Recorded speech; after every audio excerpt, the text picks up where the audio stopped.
en esta tarde de domingo para compartir una conversación entre libros.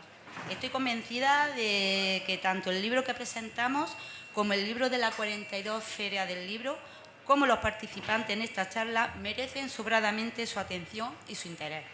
Les presentaré a las personas que hoy me acompañan. En primer lugar, Francisco Sánchez Montes, catedrático de Historia Moderna y de América de nuestra universidad, miembro de la Academia de las Buenas Letras de Granada y autor de una considerable y reconocida obra investigadora.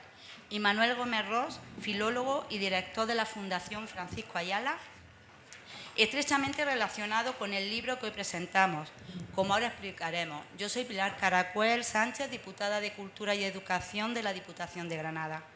Me alegro de poder compartir junto a todos ustedes la ocasión de disfrutar un año más de este precioso día de la Fiesta de los Libros, la fiesta más importante de la cultura en la calle de la provincia, y esto gracias al apoyo y a la colaboración de instituciones, asociaciones, profesionales, comerciantes y técnicos que hacen un esfuerzo por acercar los libros a los ciudadanos.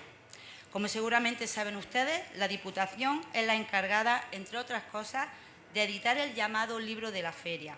Se trata de una publicación generalmente de pequeño formato, editada para la ocasión, que hace alusión al lema de la feria y relacionada, si ello es posible, con Granada. El lema de la feria de este año es «El libro en la frontera, guerras y exilios». Nos ha costado trabajo dar con un texto que reuniera los diferentes requisitos que nos habíamos impuesto, que hablara de la temática de la feria, es decir, la guerra o el exilio, que las contara de alguna forma y que tuviera alguna relación con Granada. Y creo que lo conseguimos. Se trata del primer volumen de las guerras civiles de Granada de Ginés Pérez de Hita, 1544-1619, en edición facsímil de la publicada en 1943 en Buenos Aires por la editorial Nuevo Romance.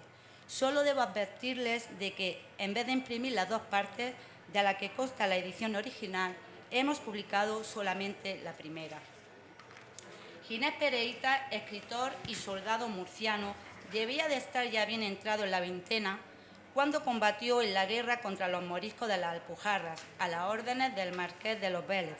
El libro narra las rivalidades entre cegríes y abencerrajes, junto con desafíos de lucha entre moros y cristianos, y ofrece una visión de la Granada de fines de los siglos XV, inmediatamente anterior a la conquista cristiana. A pesar de lo que pueda parecer por el título, no se trata de un sesudo tratado de historia, sino de una novela histórica, de la primera novela histórica publicada en castellano, con una directa relación con Granada, como se ve. Elegir esta edición de entre las muchas disponibles no ha sido un capricho. Pérez de Hita es prolijo en descripciones muy extensas, todo hay que decirlo, sobre movimientos de tropas, armamento de los contendientes, capacidades de la artillería y detalles similares que para un lector corriente son un freno a una lectura fluida. Pero quien preparó esta edición en el año 1943 decidió suprimir estas partes y reemplazarlas por brevísimos y pedagógicos resúmenes explicativos del contenido suprimido. Y fue ni más ni menos Francisco Ayala quien preparó esta edición. Por ello nos acompaña hoy el director de la Fundación Ayala, Manuel Gómez Ros. Quiero aprovechar la ocasión para agradecer a la Fundación y a la persona de Caroline Richmond de Ayala la ayuda prestada para la reproducción del original y sobre todo por habernos puesto sobre la pista de este título. Les recuerdo que el libro de la feria es gratuito. Basta con adquirir un libro en cualquier caseta de la feria y presentar el ticket de compra en la caseta de la Diputación o en la de la organización y solicitarlo. Nuestra intención es que un año más este libro siga siendo objeto de deseo de los coleccionistas, que los hay.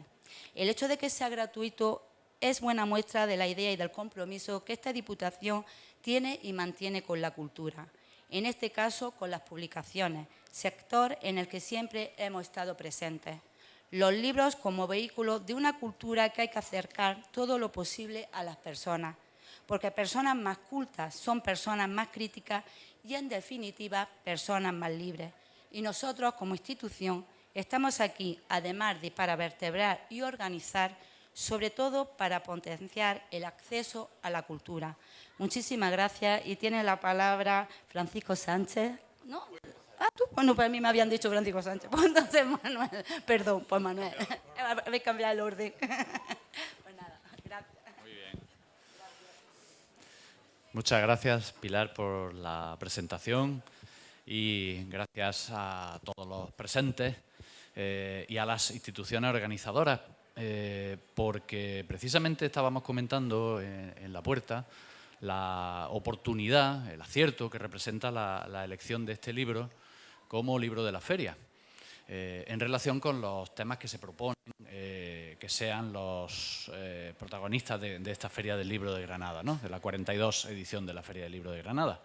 Les recuerdo, ya lo ha comentado Pilar, se trata de El libro en la frontera, guerras y exilios, ¿no? Y bien, Guerras civiles de Granada, de Ginés Pérez de Hita, es un libro que trata sobre una época, toda una época de guerra, de fronteras muy movibles, especialmente en aquella época. De todo esto nos hablará el catedrático Sánchez Montes después, con mucho más conocimiento que yo.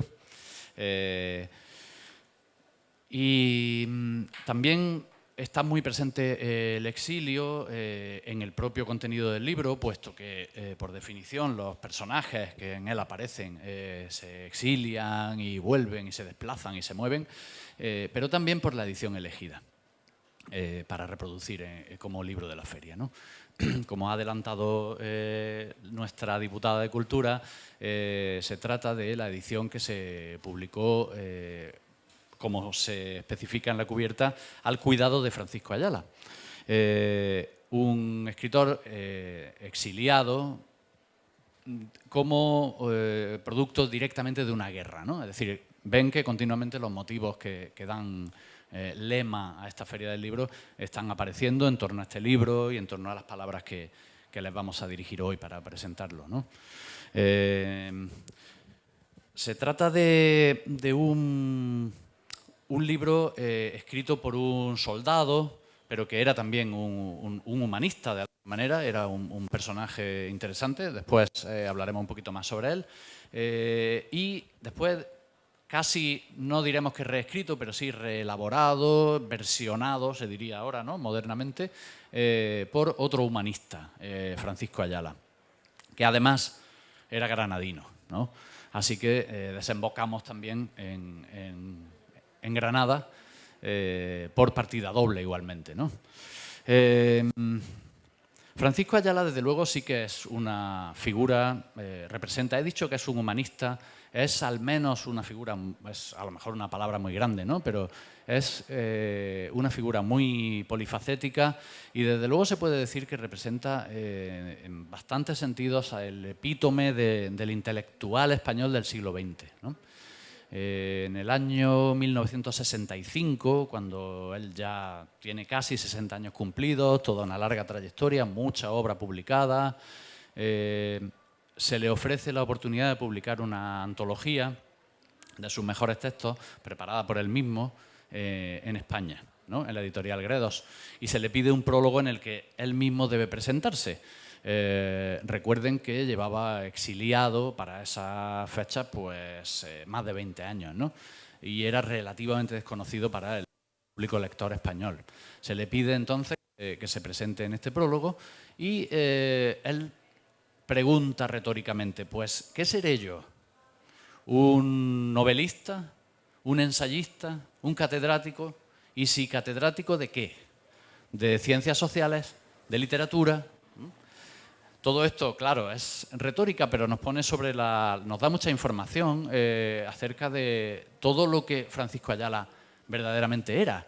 La respuesta a esa pregunta retórica que él hace en ese magnífico prólogo es, pues sí, don Francisco, usted era todo eso y otras cosas, ¿no? También fue, durante una época muy interesante de su vida, Francisco Ayala fue editor. Y ese es, creo, el aspecto sobre el que debemos centrarnos un poquito hoy aquí para entender cabalmente cómo se hace este libro, ¿no? Cómo llega a salir no este que presentamos hoy, sino este que traigo, que es el original del año 42. Ya ven que el colorcito lo delata. Pues bien, hablamos de una época, los años 40 y 50, en la que es una época que realmente se extiende a todo el siglo XX, en la que el mundo editorial aún no estaba sometido a la hiperespecialización a la que está sometido hoy en día y sobre todo no estaba sometido a la hipermercantilización. Desde luego la editorial siempre ha sido una industria, por supuesto, y siempre ha pretendido como tal ganar dinero. Pero bueno, hubo épocas en las que no era una obsesión o no lo era tanto, ¿no? Y se emprendían aventuras editoriales que hoy en día seguramente habría algún editor en jefe, como se dice, que tendría 1 o 2 MBAs y diría, no, eso no se puede hacer porque no va a ser rentable, ¿no? Bien. Afortunadamente, digo, en otra época, pues bueno, estas aventuras sucedían, ¿no? Y este libro que les presentamos hoy aquí es producto de una de esas aventuras, ¿no? A comienzos de los años 40, como digo, han llegado muchísimos escritores, intelectuales de toda índole, provenientes de lo que se ha llamado genéricamente el exilio republicano. Han llegado a México, a Buenos Aires, sobre todo a las principales ciudades de Hispanoamérica.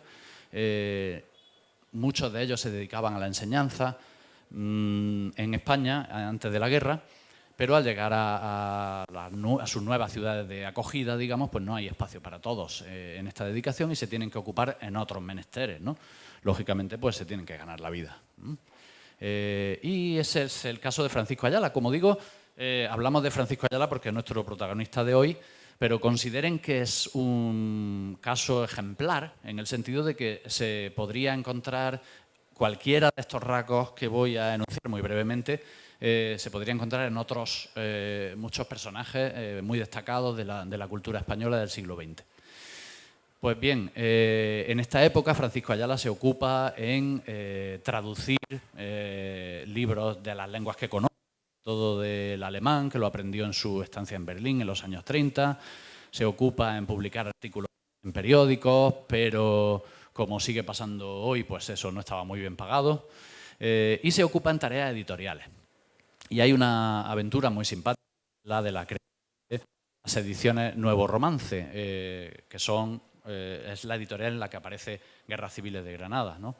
Parece ser que 3 exiliados republicanos, 2 andaluces, Rafael Alberti y Francisco Ayala, un gallego, Rafael Dieste, tenían en proyecto crear una editorial que se iba a llamar, utilizando un acrónimo, sus iniciales, ¿no? Aldia, que hoy en día sería más parecido a un supermercado, pero en ese momento, bueno, pues iba a dar nombre a esa editorial, ¿no? Era Alberti Dieste Ayala, ¿no? Aldia.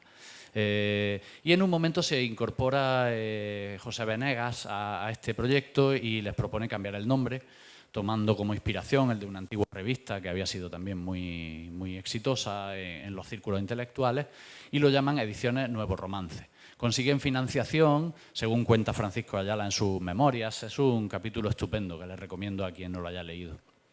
Consiguen financiación de un rico industrial argentino que dice, bueno, venga, os presto el dinero y no sé, a ver qué pasa, ¿no? Como digo, eso hoy en día sería impensable. Y entonces sucedió y pasó lo que más o menos tenía que pasar.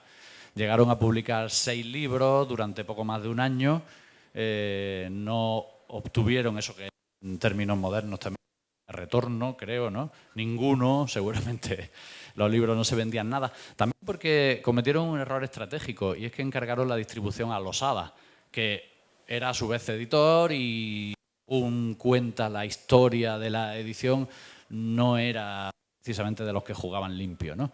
Y entonces, bueno, pues no sería raro que hubiera dificultado la distribución de estos libros, que eran interesantes los libros que fueron apareciendo en esta colección. Y bueno, como digo, la aventura duró poco, duró lo que duró el primer dinero que prestó el industrial, que luego se ve que no picó 2 veces en la trampa y bueno, hasta ahí acabó, hasta ahí llegó la aventura. Pero como digo, había muchos títulos interesantes, digamos, en esta aventura editorial. También otras cuestiones que se pueden considerar y que vienen al caso, porque todos estos intelectuales, escritores sobre todo, que se dedicaron a la edición durante los años 40 y 50 sobre todo, en diferentes lugares de Hispanoamérica, lo hacían en las capas altas, vamos a decirlo así, de la edición, como directores de colección, como asesores, todos estos puestos de prestigio, pero también lo hacían en el trabajo que llamaríamos de zapa, ¿no? Y fueron muchos los escritores que forman parte del canon de la literatura española e hispanoamericana del siglo XX, que fueron en aquel momento traductores, editores de medios, adaptadores de traducciones o, como en el caso que nos ocupa, autores de versiones de otros libros, ¿no? Y ese fue el caso de la historia de este libro, que voy a comentar ya también brevemente para terminar. Se trata, como dice en la cubierta, de un texto al cuidado de Francisco Ayala. Eso puede significar muchas cosas, ¿no? Que ha sido simplemente, a lo mejor, el que ha revisado que el texto esté completo, el que ha corregido las pruebas, podría significar muchas cosas, pero es algo más que eso. Él mismo lo aclara en la advertencia preliminar, que está recogida también en la edición facsimilar que se presenta hoy, ¿no? Se trata, en efecto, de una versión abreviada. Esto es una costumbre muy antigua y recurrentemente polémica, ¿no? La costumbre de abreviar o adaptar o simplificar textos que se consideran o demasiado largos o demasiado complejos por la razón que sea, ¿no? Por ejemplo, recuerdo hace pocos años la polémica dentro del ámbito en el que nos movemos, ¿no? Que surgió con ocasión de la adaptación de varias adaptaciones que salieron casi simultáneamente del Quijote, no sé si recuerdan, que Andrés Trapiello hizo una, Pérez Reverte hizo la suya también, al ser autores ellos mismos, como el caso de Francisco Ayala, autores de una obra propia muy considerable, pues bueno, que se pusieran a hacer estas adaptaciones pues llamó la atención del periodismo cultural y bueno, pues se le dio mucha cabida a este asunto en los medios especializados, en la prensa, y la polémica siempre viene a ser más o menos la misma, ¿no? Es legítimo recortar, adaptar un texto, debemos ceñirnos siempre al original, ¿no? ¿Qué pasa con eso? Yo recuerdo, seguro que alguien más de los presentes, en mi época de estudiante, haber trabajado con las ediciones de Odres Nuevos, de Castalia, que funcionaban también con esa idea, ¿no? Eran adaptaciones, simplificaciones de obras normalmente de la literatura medieval, que se consideraban más complejas, ¿no? El libro de Buen Amor y todo esto. Y ahora, muy modernamente, hay otro caso que a mí me fascina y me parece que está muy conseguido y, en fin, que si alguien no lo conoce, recomiendo que se acerque a él y por lo menos tenga oportunidad de formarse su propia opinión, naturalmente, no las que yo diga, que es la de los clásicos liberados de Blackie Books, que son unos libros que están muy bien hechos y se basan un poco en el mismo principio, ¿no? Han hecho una Odisea, una Ilíada, una Biblia o una parte de la Biblia, creo, un Quijote, bueno, y están haciendo un poco esta labor, ¿no? de adaptar textos que, digamos, con el propósito que me parece indiscutiblemente noble de acercarlo a los lectores, ¿no? Luego ya, como digo, bueno, pues se podría discutir si se debe hacer así o de otra manera. Francisco Ayala hizo eso con las guerras civiles de Granada. Él mismo dice en la advertencia preliminar, que no lleva firma, pero que muy probablemente es de su autoría, o seguro que es de su autoría, dice que debe ser evitada con escrúpulo toda reelaboración del texto original. Y que, por tanto, no han reelaborado, sino que únicamente han eliminado de la narración aquellos trozos que se han juzgado menos interesantes o que presentan solo un interés técnico. Y dice también que se han sustituido por brevísimas indicaciones intercaladas en tipo más pequeño, cuya finalidad se reduce a unir y que se pueda seguir, digamos, el hilo de la narración. Si van viendo un poquito el libro, se van a encontrar esos pasajes en cuerpo menor que sirven un poco para enlazar las partes del original y que no se pierda el hilo. Bueno, eso que dice Ayala es casi exactamente cierto, porque hay fragmentos suprimidos que no son sustituidos por intercalaciones donde no es necesario, es decir, que realmente tampoco había que hacerlo siempre. El procedimiento me parece muy meritorio, muy meditado y, desde luego, digno de la mano de alguien como Francisco Ayala, ¿no? Que damos por sentado que no iba a hacer una chapuza o que no iba a arruinar un texto literario valioso como este, ¿no? Pero bueno, es llamativo, si alguien se entretiene en hacerlo, como lo he hecho yo, comparar esta edición con una edición, por ejemplo, como digamos que es de nobleza contrastada, ¿no? Como la de la imprenta de Minuesa de los Ríos de finales del siglo XIX. Francisco Ayala deja en 3 párrafos lo que en esa edición ocupa 22 páginas. O sea, verdaderamente admirable, ¿no? Pero claro, es que al principio Pérez de Hita se entretiene en desglosar toda la dinastía de los reyes de Granada uno por uno y quién era hijo de quién y qué relación se establecía entre ellos.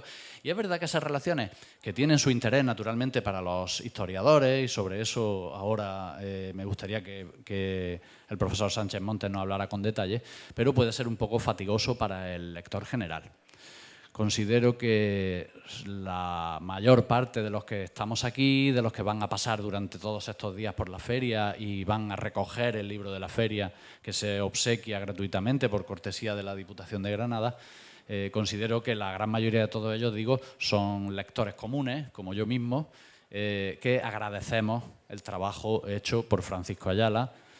Y además siempre tenemos la posibilidad de ir a buscar la edición original de Pérez de Hita si creemos que vale la pena